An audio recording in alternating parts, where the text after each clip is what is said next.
Good morning बच्चों, मैं राम सिंह सारण आपके अपने सर्वोदय स्कूल मलसी सर की ऑनलाइन क्लासेस में आपका हार्दिक स्वागत करता हूँ। हाँ, तो अपने YDSE बहुत अच्छे से पढ़ लिया, एकदम डिटेल से, उससे संबंधित न्यूमेरिकल भी कर लिए। बुक के न्यूमेरिकल आपको करने होंगे और कोई डाउट हो तो पूछोगे, ठीक है। आज पढ़ते हैं विवर्तन, डिफ्रैक्शन।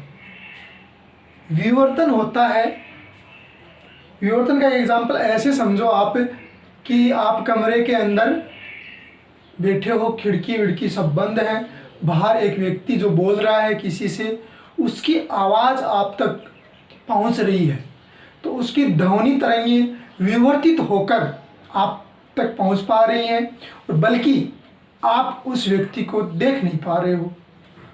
देख नहीं पा रहे, उसका मतलब प्रकाशीय, इस घटना के अंदर जो बता रहा हूँ, इस घटना के अंदर प्रकाशीय तरंगों का तो विवर्तन हुआ नहीं, केवल ध्वनि तरंगों का विवर्तन हुआ। किससे हुआ विवर्तन?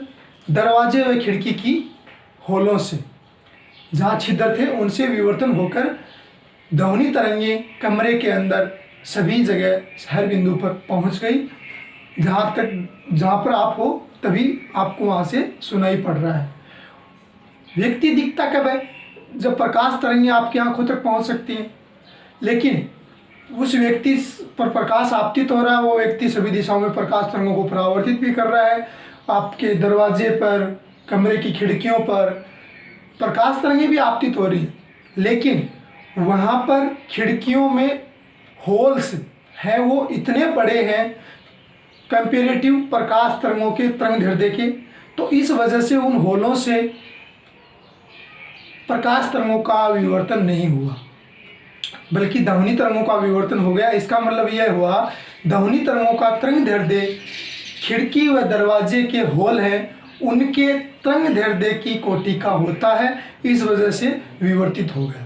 विवर्तन होने का मतलब यह है, किसी भी तरंग के सामने आप कोई अवरोधक या द्वारक रखो तो उसके किनारों से टकराकर उस ध्वनि तरंग या प्रकाश तरंग या जो भी तरंग है, उस तरंग का मुड़ जाना विवर्तन कहलाता है। तो यहाँ पे अपन पढ़ते हैं प्रकाश तरंगों के लिए विवर्तन। तो प्रकाश तरंगों के लिए विवर्तन है तो जो आप द्वारक या अवरोधक रख रहे हो वो प्रकाश तरंगों के तरंग दैर्ध्य की कोटि का होना चाहिए।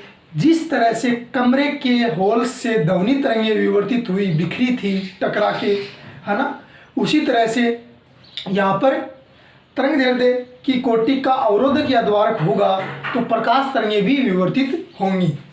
तो देखो, किसी अवरोधक या द्वारक के किनारों से प्रकाश का टकराकर छायांकित भाग में मुड़ जाने की घटना को प्रकाश का विवर्तन कहते हैं। एक बार बोर्ड बना हुआ है, समझा दूंगा डायग्राम वगैरह बना के।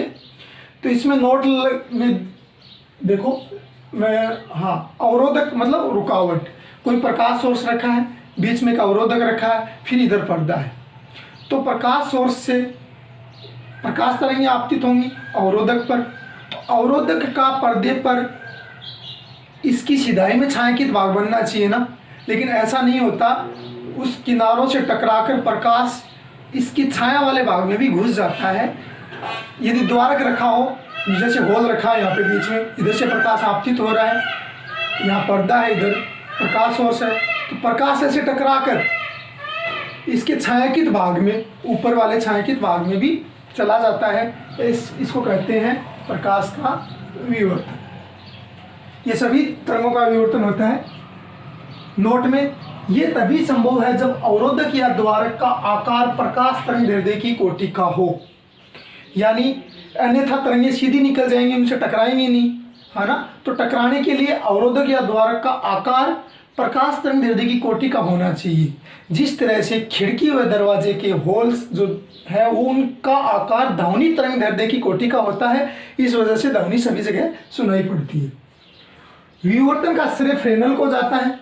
फ्रेनेल नाम का एक वैज्ञानिक था, इन्होंने विवर्तन पर व्याख्या की, जिन्होंने हाइगेंस के सिद्धांत के आधार पर विवर्तन की व्याख्या की। हाइगेंस ने जिस तरह से सिद्धांत बताया था, उसमें ब्राइट फ्रिंज कैसे बनती है, उस तरह से ही उन्होंने विवर्तन की व्याख्या की, ठीक है, उसी सिद्धांत के आधार पर, यानी तरंग समझते हुए।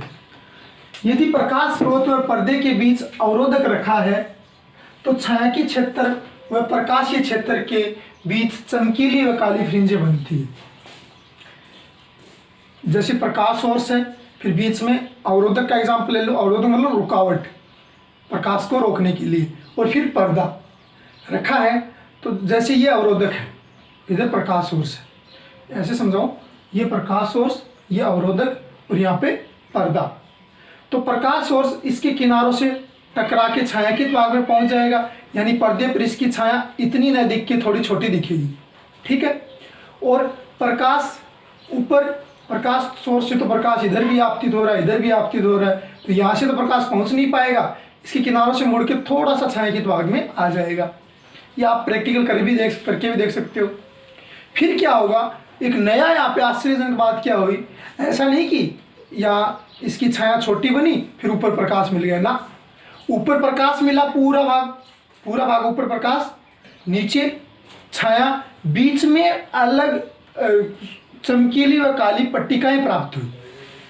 वो हाइगेंस तरंग सिद्धांत YDAC जैसी पट्टिकाएं नहीं थी, उनकी थिकनेस अलग अलग थी और उनकी ब्राइटनेस भी अलग अलग थी। जैसे नीचे जो पट्टी बनी, मान लो ज़्यादा चमकीली थी, तो फिर उसके ऊपर डार्क बनी, फिर उसके ऊपर और ब्राइट बनी, फिर उसके ऊपर डार्क बनी, फिर उसके ऊपर और ब्राइट बनी। धीरे धीरे उनकी थिकनेस भी कम होती गई और ब्राइटनेस भी कम होती गई। इस अवरोधक से आप देखोगे तो यहाँ मान लो ब्राइट फ्रिंज मिली, नीचे डार्क, पूरा डार्क क्षेत्र, फिर ब्राइट, उसकी ब्राइटनेस सबसे ज़्यादा थी जितनी फ्रिंजेस बन रही थी। फिर ऊपर डार्क, उसकी थिकनेस थोड़ी कम हो गई, फिर ब्राइट, उसकी थिकनेस कंपेरेटिव इसकी कम थी, फिर ऊपर और डार्क, उसकी थिकनेस इसके कंपेरेटिव कम थी, डार्क की कंपेरेटिव, ऐसे थिकनेस भी कम होती गई। जैसे मैं बताऊं एक बार के लिए, पट्टिका मान लो इस पे बन रही है, इसको मिटा के देखेंगे सारी बात, चिंता ना करो। जैसे मान लो यहाँ पे ब्राइट बनी, ठीक है, इसके बाद जो डार्क बनी, डार्क की थिकनेस कम थी, फिर ब्राइट बनी, उसकी थिकनेस भी कम थी, और डार्क बनी, उसकी थिकनेस कम होती गई, ब्राइट कम होती गई, होती आप ऊपर पूरा डायग्राम से समझ में आ जाएगा, पूरा ब्राइट और नीचे डार्क, यदि आप बीच में अवरोधक रखते हो। जैसे छोटा सा बनाए अपन, एक बार दोबारा बना लेंगे। यहाँ एक अवरोधक है, यहाँ प्रकाश सोर्स है, इनसे प्रकाश तरंगें ऐसे आपतित होंगी, ऊपर भी आपतित होंगी, है ना, और यहाँ पर्दा है। तो आपका मन करता है कि इसकी छाया इतनी बननी चाहिए जितनी इसकी लेंथ है उतनी, लेकिन ऐसा नहीं हुआ, इसे टकराकर छायांकित भाग में प्रकाश पहुंच गया, यानी छाया तो इतनी एरिया में बनी और यहाँ ऊपर पूरा ब्राइट, क्योंकि प्रकाश तरंगें बिना टकराए सीधी आ रही थी, और बीच में कहीं यहाँ पे फ्रिंजेस दिखाई दी, अलग अलग इंटेंसिटी और अलग अलग थिकनेस की, ठीक है। आगे देखो, ये तो हो गया। अच्छा, इसके सिद्धांत का वो पाइस नाम का एक वैज्ञानिक था, उसने मजाक भी उड़ाया था। क्या कहा था उसने कि यदि प्रकाश सोर्स पर्दे के बीच में कोई ऐसा अवरोधक रखें जिनका आकार तरंगदैर्ध्य की कोटि का हो, इतना आकार, छोटा सा कण सा रख दे जिसका आकार तरंगदैर्ध्य की कोटि का, तो प्रकाश सोर्स पर्दे के बीच में यदि इतना सा आकार का रखेंगे तो उसने कहा कि उसकी छाया नहीं बनेगी, उसके केंद्र पर छाया बननी चाहिए, वहाँ चमकीली फ्रिंज बनेगी। मजाक उड़ाया कि ऐसा होगा भी, तो उसने करके देखा नहीं, ऐसे ही बोल दिया। फिर फ्रेंडर ने करके देखा तो वैसा ही हुआ। यानी प्रकाश सोर्स और पर्दे के बीच में यदि तरंगदैर्ध्य, प्रकाश तरंगदैर्ध्य कोटि का ऑब्जेक्ट रखें, बाहर कुछ नहीं है उसकी, तो उसके जहाँ छाया बननी चाहिए थी वहाँ ब्राइट फ्रिंज बन गई। मजाक में भी देखो, इसका सिद्धांत का तकड़ा वाला प्रूफ हो गया। यदि प्रकाश स्रोत व पर्दे के बीच अवरोधक रखा हो तो छाया के क्षेत्र व प्रकाशीय क्षेत्र के बीच चमकीली व काली फ्रिंजें बनती हो गया, और उनकी चौड़ाई अलग अलग होती है, ठीक है। क्या अवरोधक रखा है, तो अवरोधक रखोगे तो क्या होगा, जैसे एग्जाम्पल अवरोधक वाला लिया, तो अवरोधक के नीचे छाया बनेगी, ऊपर वाला पूरा प्रकाश बनेगा, बीच में क्या बनेगी, अलग अलग पट्टिकाएं बनेगी। अब द्वारक रख दिया जाए तो यदि प्रकाश स्रोत व पर्दे के बीच एक होल द्वारक, यानी यहाँ पे प्रकाश सोर्स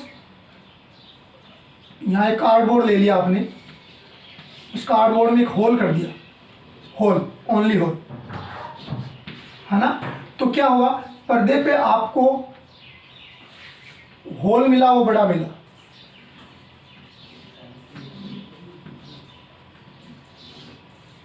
होल मिला, यानी ये हुआ प्रकाशीय क्षेत्र। फिर उसके चारों ओर फ्रिंज मिली, वर्तीय क्षेत्र में ऐसे फ्रिंज दिखाई दी, ऊपर छायांकित भाग, नीचे भी छायांकित भाग, बीच में प्रकाश, ऊपर छायांकित, नीचे छायांकित। इस बार क्या लिया, अवरोधक की जगह क्या ले लिया, होल ले लिया। तो ठीक है, फिर छायांकित भाग और प्रकाशीय क्षेत्र, यानी छायांकित क्षेत्र और प्रकाशीय क्षेत्र के बीच में पट्टी क्या मिली, उल्टा हो गया इसका। यदि प्रकाश स्रोत और पर्दे के बीच द्वारक हो तो केंद्रीय चमकीली फ्रिंज व छायांकित भाग के बीच अलग अलग तीव्रता की चौड़ाई की वर्तीय फ्रिंज प्राप्त होती है, वर्ताकार रूप में फ्रिंज प्राप्त होंगी। इसका बड़ा चित्र बना लेंगे, टेंशन ना लो। अगला, यदि प्रकाश स्रोत व पर्दे के बीच एक स्लिट रखी जाए, सिंगल स्लिट रखी जाए, तो केंद्रीय फ्रिंज के दोनों ओर अलग अलग चौड़ाई व अलग अलग तीव्रता की चमकीली और काली फ्रिंज दिखेगी। केवल एक स्लिट रखी जाए। यहाँ देखता हूँ नीचे दिखता है, नीचे बनाता हूँ फिर इसका, यहाँ थोड़ा सा दिख सकता है। दोबारा बनाएंगे डायग्राम को मिटा के। यहाँ मान लो एक सिंगल स्लिट रख दी जाए, ओनली सिंगल स्लिट, और यहाँ पर्दा, यहाँ प्रकाश सोर्स, है ना। तो यहाँ क्या हुआ, सेंटर में क्यों हुआ वो भी बताऊंगा। छायांकित भाग मिला, सेंट्रल सॉरी ब्राइट भाग, ब्राइट फ्रिंज मिली, ऊपर पूरा डार्क, नीचे पूरा डार्क, यानी छायांकित भाग और ब्राइट भाग के बीच में फ्रिंजेस मिली, विवर्तन की फ्रिंज। यहाँ पे फ्रिंजें दिखाई दी दोनों तरफ, यानी इसके सेंट्रल ब्राइट के नीचे भी ऊपर भी, यानी प्रकाशीय क्षेत्र और छायांकित भाग, प्रकाशीय क्षेत्र और छायांकित भाग के बीच में विवर्तनीय फ्रिंज दिखाई दी। ठीक है, नीचे दिख नहीं रहा होगा, बना लेंगे इसको, दोबारा बनाएंगे, टेंशन ना लो। प्रकाश, ये समझाने के लिए एक बार बीच में लिख रहा हूँ, बना रहा हूँ। प्रकाश स्रोत व पर्दे के बीच केवल तरंग दैर्ध्य की कोटि का अवरोधक हो तो केंद्र में उसकी छाया प्राप्त नहीं होगी। वो जो पायस ने जो मजाक उड़ाया था वही वाली बात सही सिद्ध होगी, है ना। तो चलो उतारो इनको या स्क्रीनशॉट लो, फिर इनको एक एक पॉइंट को डायग्राम के साथ समझने की कोशिश करते हैं।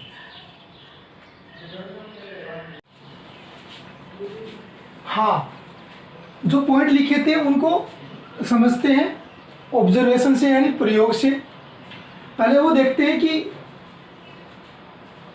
हाइगेंस के तरंग सिद्धांत के आधार पर फ्रेनेल ने क्या बताया। हाइगेंस का तरंग सिद्धांत ऐसा था जिसमें दो स्लिट S1 S2 लिए आपने, यहाँ पर्दा, उसके कारण यहाँ पे केंद्रीय ब्राइट फ्रिंज मिली, फिर डार्क ब्राइट, नीचे भी ऐसे डार्क ब्राइट डार्क ब्राइट ऐसे बनी। तो उसने कहा कि यहाँ पे यदि कोई प्रकाश सोर्स रखा है जिनसे प्रकाश तरंगें इस तरह से आपतित हो रही हैं, तो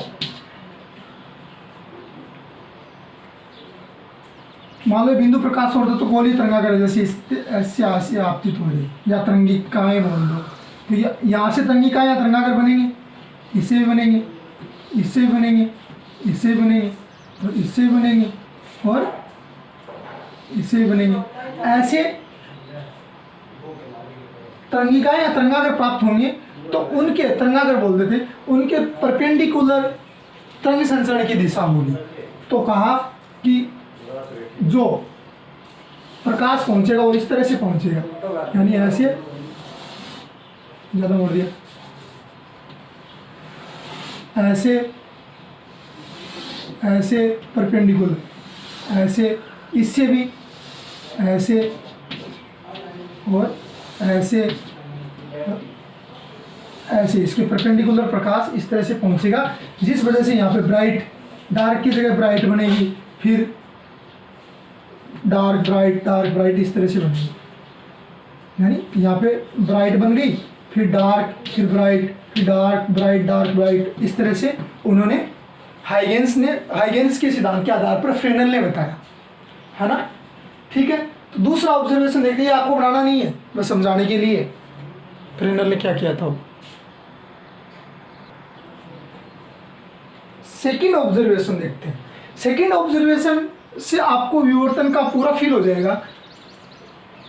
जैसे यहाँ पे रख लिया एक प्रकाश सोर्स, ठीक है, एस, और यहाँ पे है एक अवरोधक,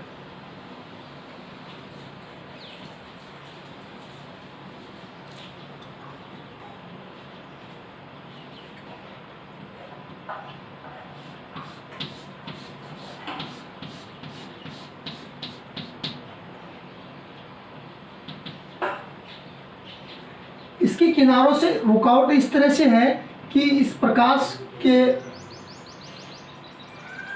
तंग दे दी होती है, यानी इसकी विड्थ कम है, ठीक है। यहाँ पर्दा, प्रकाश सोर्स में नजदीक ले लेता हूँ थोड़ा, तो होगा क्या, इस पर्दे पर, ये भी बनाना नहीं है आपको समझने के लिए,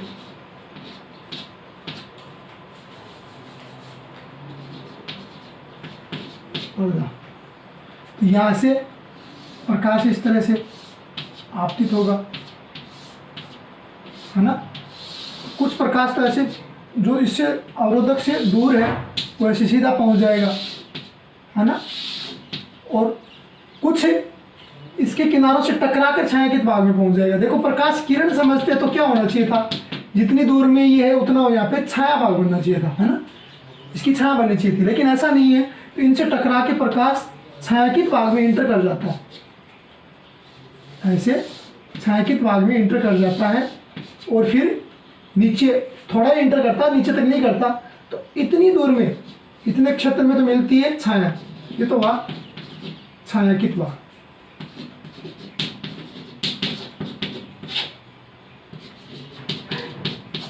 और ये हुआ प्रकाशीय भाग।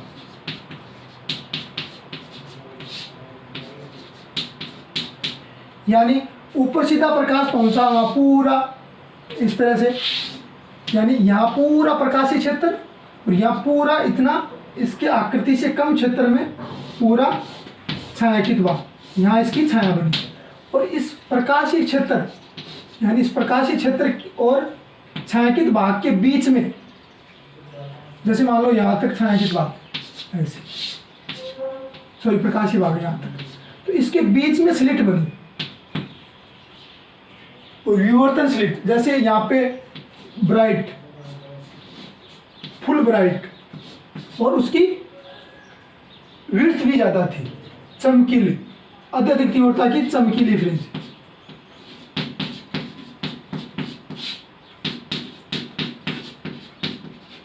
फिर ऊपर डार्क, यहाँ बनी डार्क, इसके टच करके बना दूं मैं, ये बनी डार्क, ब्राइट, डार्क, फिर वापस ब्राइट बनी, जिसकी विड्थ भी कम हो गई और इसके कंपेरेटिव, और इसकी चमक भी कम हो गई। ये ब्राइट, फिर डार्क, वापस इसकी विड्थ कम हो गई इसके कंपेरेटिव, डार्क, और फिर ब्राइट और कम पतली ब्राइट। यानी ऐसे ब्राइट, डार्क, ब्राइट, बड़ा कर लूँ, ब्राइट, ये ब्राइट है, ब्राइट, डार्क, ब्राइट, फिर डार्क, फिर ब्राइट, फिर डार्क, ऐसे फ्रिंजें बनी ऊपर की ओर, यानी प्रकाशीय क्षेत्र और छायांकित क्षेत्र के बीच में। यानी आप इसको ऐसे देखोगे, इस पे देखोगे आपको ऐसा मिलेगा, यहाँ ब्राइट, फिर डार्क, फिर ब्राइट, फिर डार्क, फिर ब्राइट, फिर डार्क, फिर ब्राइट, फिर डार्क, फिर ब्राइट, फिर डार्क, फिर और पतली ब्राइट, ऐसे करते करते करते करते ऊपर पूरा प्रकाश दिखने लग जाएगा। ऐसे लास्ट ये अधिक चमकीली है तो इसकी चमक धीरे धीरे कम होते होते होते यहाँ पे पूरा डार्क दिखने लग जाएगा। यानी यहाँ पे केंद्रीय ब्राइट, सेंट्रल तो नहीं बोलेंगे, अत्यधिक ब्राइट, ब्राइट बनी, फिर डार्क बनी, फिर ब्राइट बनी, फिर डार्क बनी, फिर ब्राइट बनी, फिर डार्क बनी, फिर ब्राइट बनी, फिर यहाँ पे बीच में डार्क बनी, फिर ब्राइट बनी, यहाँ ऐसे डार्क बनी। यानी यहाँ पे जो फ्रिंज बनी थी उसकी इंटेंसिटी और थिकनेस ज़्यादा थी, फिर डार्क, फिर ब्राइट, इसकी इंटेंसिटी और थिकनेस कम हो गई, धीरे धीरे ऊपर की ओर बढ़ते गए, थिकनेस कम होती गई और इंटेंसिटी भी कम होती गई, है ना। इस तरह से विवर्तनीय फ्रिंज मिली बीच में छायांकित भाग और प्रकाशीय क्षेत्र के बीच में। ठीक है, उतारना तो नहीं है, समझने के लिए था।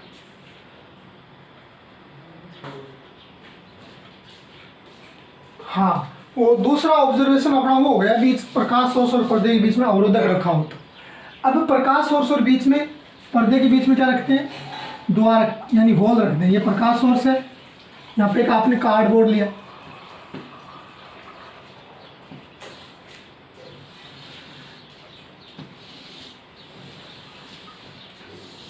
उस कार्डबोर्ड के बीच में एक होल कर दिया। वो होल इतना पतला, इतना छोटा किया जिसका डायमीटर प्रकाश तरंग दैर्ध्य के से निकट था, है ना। और यहाँ पे रखा पर्दा,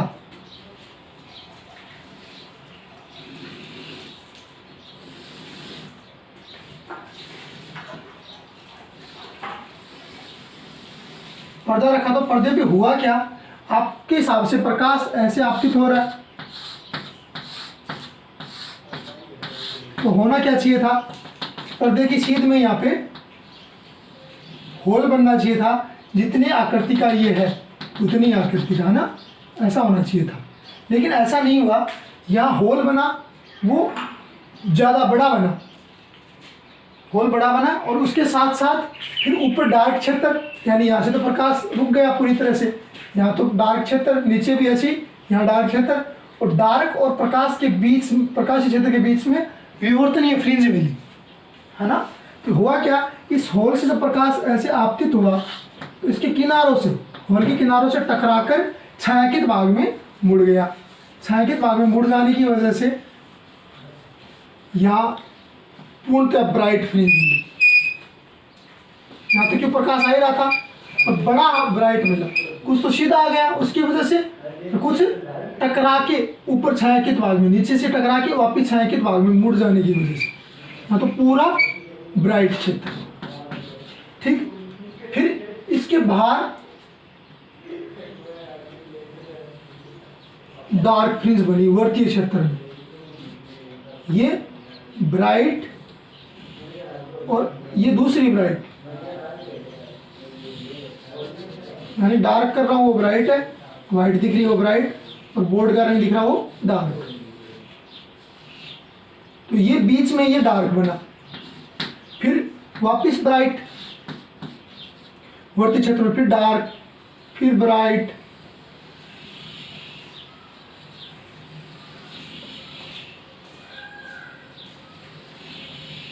यानी ये डार्क हो गया और ये वाली ब्राइट हो गई। ऐसे सेंटर में ब्राइट ज़्यादा थी, जिनकी इंटेंसिटी भी ज़्यादा थी और उसका एरिया भी ज़्यादा था, फिर डार्क ब्राइट, ऐसे करते करते करते बहुत पतली डार्क ब्राइट बनी, बहुत पतली डार्क बनी, इसको पास में होना चाहिए था, है ना।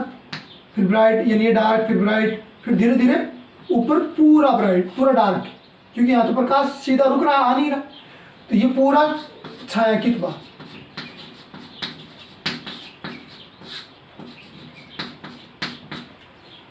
और ये भी छायांकित भाग,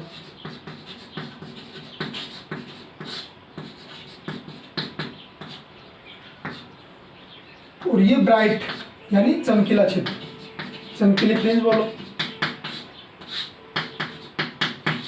मोटी फ्रिंज। उनके बीच में ये जो वर्तीय ये दिख रहा है, ये यहाँ से लेकर यहाँ तक और यहाँ से लेकर यहाँ तक, ये विवर्तनीय फ्रिंज, ये विवर्तनीय फ्रिंज। ये लेकिन वर्ताकार पथ में मिली, जो कार्डबोर्ड में, ऐसा समझो यहाँ कार्डबोर्ड है, उसके बीच में होल, यहाँ आपने प्रकाश सोर्स रखा, आगे पर्दा, तो उससे प्रकाश ऐसे निकल के और पर्दे पर ऐसे बीच में सेंटर में ब्राइट, फिर dark bright, dark bright, dark bright, फिर ऊपर पूरा डार्क, नीचे पूरा डार्क, इधर डार्क, इधर डार्क। समझ गए होंगे?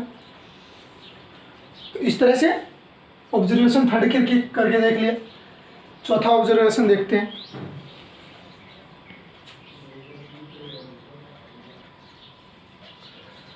हाँ, चौथे ऑब्जर्वेशन जो पाइस ने तो मजाक उड़ाया था ना, उसको करके देखते हैं। यानी यहाँ प्रकाश सोर्स एस और बीच में यहाँ पे तरंग दैर्ध्य के आकार का, मैं बड़ा कर दिखा रहा हूँ, तरंग दैर्ध्य के आकार का चकती नुमा एक अवरोधक रख दिया और यहाँ पर्दा। तो उसने कहा कि इस तरह से यदि आप प्रकाश, किसने, पाइस ने, कि प्रकाश सोर्स और पर्दे के बीच में तरंग दैर्ध्य कोटि का अवरोधक शक्तिनुमा कोई आकृति रखोगे तो उसके सेंट्रली ब्राइट बनना चाहिए। फ्रेनेल का उसने तो मजाक उड़ाया था और वैज्ञानिक था प्रसिद्ध जोर का तकड़ा। फिर फ्रेनेल ने करके देखा तो हुआ वास्तव में ऐसे, जैसे प्रकाश ऐसे आपतित हो रहा है, इसके किनारों से टकरा के ऐसे सेंट्रली क्षेत्र में पहुंच गया, ऐसे टकरा के यहाँ पहुंच गया, तो यहाँ ब्राइट बन गया, यहाँ बिंदु बीच में ब्राइट क्षेत्र बन गया। वास्तव में हुआ है। यानी कहने की बात यह है, यदि डिस्टेंस बहुत ज़्यादा हो तो यहाँ पे एक ऐसा ऑब्स्टेंट रखो जो प्रकाश सोर्स से आपतित तरंगों की कोटि का हो, तो उसकी यहाँ पे छाया बनेगी नहीं यदि दूरी ज़्यादा है ना। तो सेंट्रल ब्राइट बना, फिर इसकी जहाँ छाया बननी चाहिए थी वहाँ ब्राइट क्षेत्र बन गया।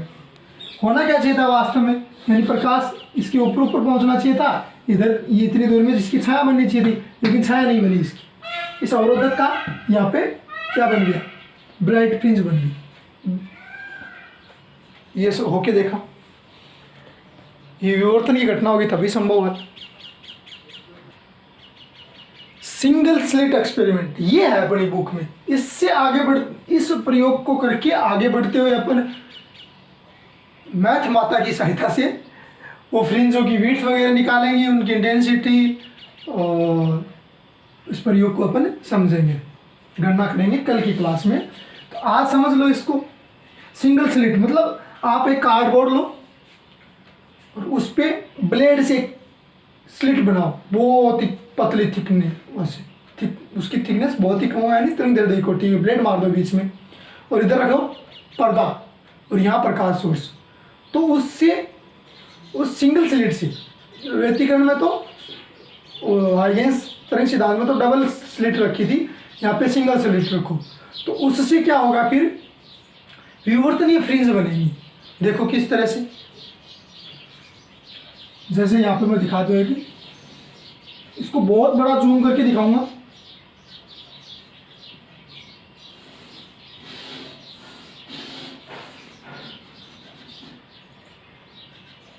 इतना बड़ा, वैसे तो बहुत पतली थिकनेस वाली ये स्लिट है, एक ही स्लिट है, दो नहीं है, या एक ही स्लिट, और यहाँ रख दिया कहीं प्रकाश सोर्स ऐसे, और यहाँ है पर्दा।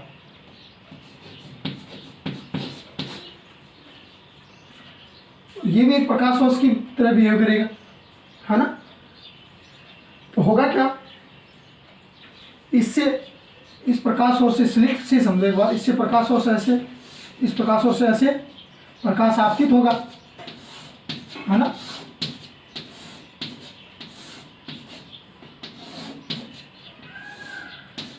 इसको आगे फिर अच्छे से चित्र बना के समझेंगे कल की क्लास में। आज विवर्तन की पूरी फीलिंग ले लो। होगा क्या, यहाँ पे फिर कुछ प्रकाश ऐसे इसकी सीध में, इतनी दूर में प्रकाश तो सीधा ही पहुंच रहा है, यानी यहाँ तो बनेगा ब्राइट स्पॉट, चमकीला क्षेत्र।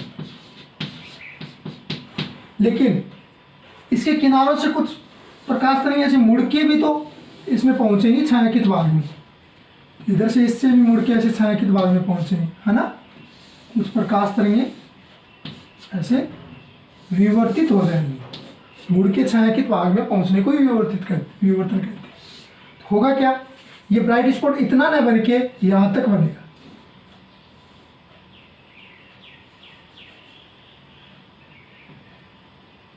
ब्राइट स्पॉट चलो यहाँ तक बन गया, इतना ही बना दिया, ठीक है। यानी जितना ये द्वार छोड़ा है उससे ज़्यादा ब्राइट स्पॉट बनेगा, ये वाला मिटा देता, यहाँ बनेगा ब्राइट। इसके दोनों तरफ यानी यहाँ तक प्रकाश पहुँच गया ऊपर, और यहाँ नीचे यहाँ तक, यानी ये पूरा छायांकित भाग हुआ, यानी यहाँ तो प्रकाश सीधा पहुँच नहीं रहा। अच्छा, इसको डार्क कर दिया गया।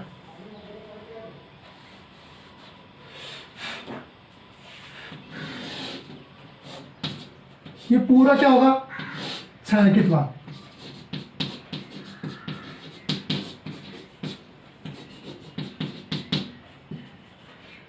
ऐसे नीचे पूरा क्या होगा, यहाँ पे छायांकित भाग।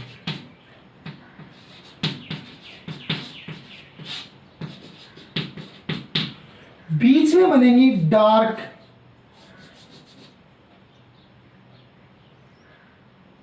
यानी यहाँ पे डार्क, ब्राइट, फिर डार्क, यहाँ डार्क, फिर bright, dark bright, dark bright करते करते उसकी थिकनेस धीरे धीरे धीरे कम होती होती ऐसे छायांकित भाग में मिल जाएगी। आपको पता ही नहीं चलेगा कि कहाँ पर मिली, यानी धीरे धीरे धीरे धीरे होते मिक्स हो जाएगा छायांकित भाग में। ऐसा नहीं कि कोई बाउंड्री होगी जिसका आप सेपरेशन कर सको कि इधर इतनी दूर में पट्टिकाएं हैं, ऊपर ये डार्क क्षेत्र, ऐसा कुछ नहीं है। ऐसे ही इधर ये ब्राइट, फिर मिलेगा डार्क, एंड बीच में डार्क, फिर ब्राइट, नीचे फिर डार्क, बीच में डार्क, फिर ब्राइट, फिर डार्क, फिर ब्राइट, ऐसे करते करते छायांकित भाग में मिल जाएंगे। यानी इधर और इधर ये मिलेंगे आपको विवर्तन पट्टिका। ये बनाना नहीं है, कल बनवा दूंगा मैं। आज तो पहले सबसे पहले विवर्तन में जो लिखा है वही ध्यान रखें, है ना, ये समझाने के लिए, ठीक है। यानी यहाँ पे मिलेंगे आपको विवर्तन पट्टिकाएं, यहाँ पर मिलेंगी विवर्तन पट्टिकाएं, और बीच में सेंट्रल ब्राइट, ज़्यादा चमकीली पट्टिका जिसकी इंटेंसिटी भी ज़्यादा होगी कंपेरेटिव और विवर्तनीय फ्रिंजों से। हाँ, यहाँ ध्यान रखना है, हाइगेंस तरंग सिद्धांत में जो YDS young double slit experiment देखा था सिद्धांत के आधार पर, यंग डबल स्लिट एक्सपेरिमेंट, उसमें आपने जो डार्क और ब्राइट फ्रिंज देखी थी उनकी इंटेंसिटी और विड्थ सेम थी, डार्क हो चाहे वो ब्राइट हो। लेकिन यहाँ पे सेंट्रल ब्राइट की इंटेंसिटी ज़्यादा रहेगी और डार्कों की विड्थ धीरे धीरे ऊपर की ओर कम होती जाएगी सेंट्रल ब्राइट से। इसको बोलते हैं सेंट्रल ब्राइट फ्रिंज, जिसके दोनों तरफ विवर्तनीय बनेंगी। तो ये डायग्राम अपने काम आएगा। इसका मैथमेटिकल की मैथ की सहायता से अपन क्या करेंगे, गणना करेंगे, इनकी विड्थ वगैरह निकालेंगे और कल की क्लास में और आगे देखेंगे। आज के लिए इतना काफ़ी। जय माँ सरस्वती। पढ़ते रहें, खुश रहें।